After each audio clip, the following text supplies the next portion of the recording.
Hey friends, welcome back to BeWhole. Last week we talked about agape love, which is unconditional love. The kind of love that is not based on behavior, performance, or reciprocity, but the kind of love that reflects God's heart. But today we're building on that foundation because here's the truth many people don't talk about. Unconditional love requires boundaries. Welcome to BeWhole Monday Reflections. My name is Ivory Jamerson. I am a clinical chaplain, a social work professional, a spiritual leader in local and international areas of ministry, and I am the founder of BeWhole.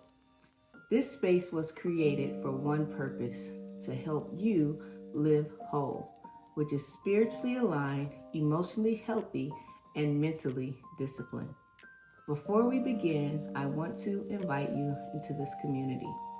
If these reflections are meaningful to you, make sure you follow this page so you don't miss a message. Drop a comment below and let me know what topics you would like for me to explore in future reflections. This space grows with conversation. And share this message with someone who may need intentional motivation and grounding at the start of their week.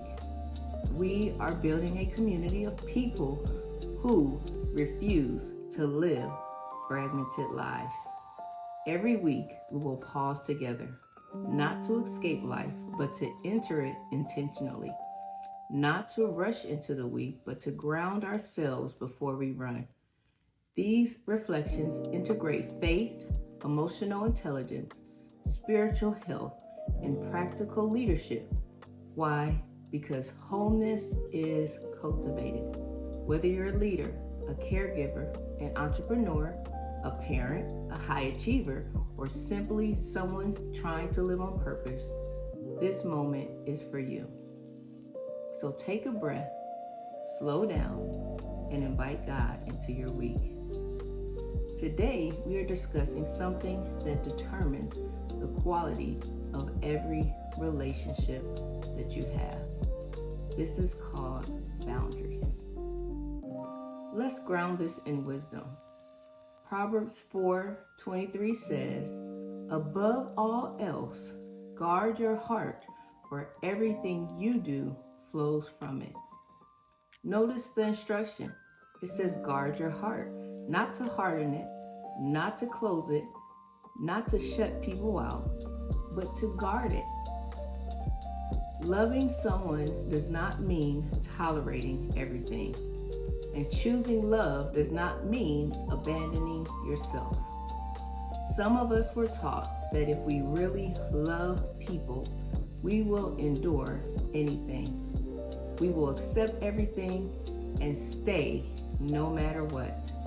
But that love is not biblical. There's a difference between loving freely and allowing access without wisdom.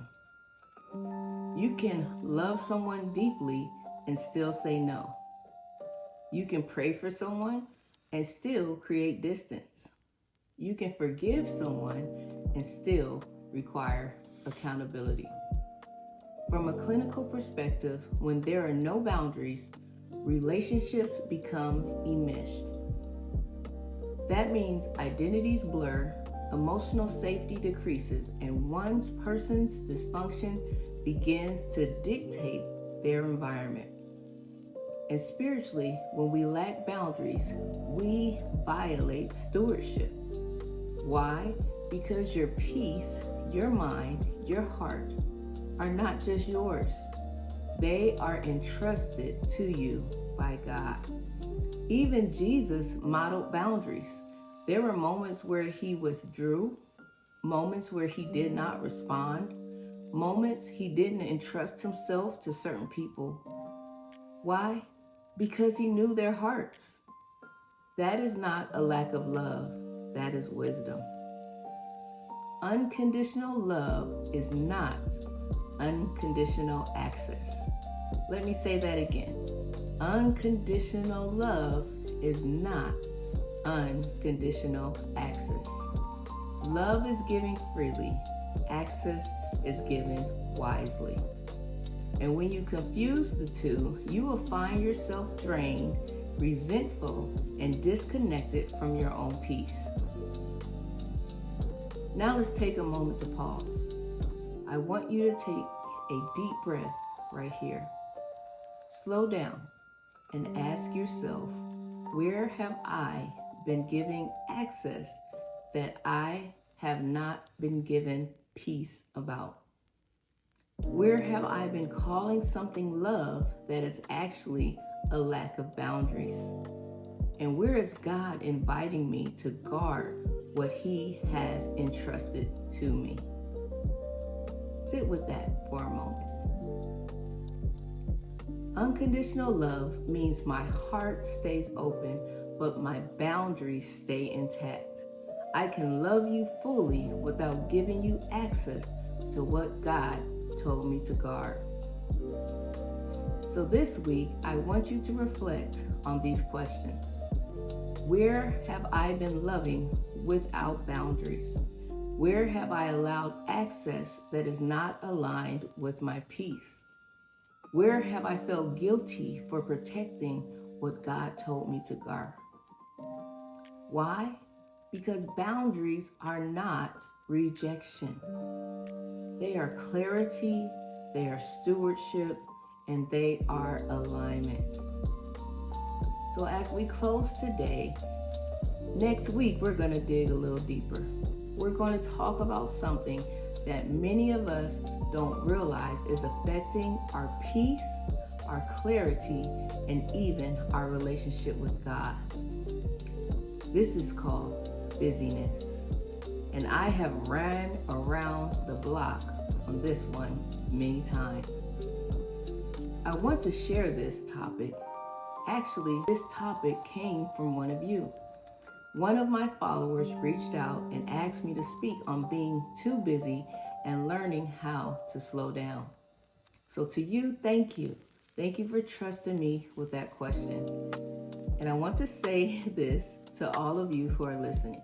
If there are topics you are navigating, things you are struggling with, or questions you want me to speak on, send them to me.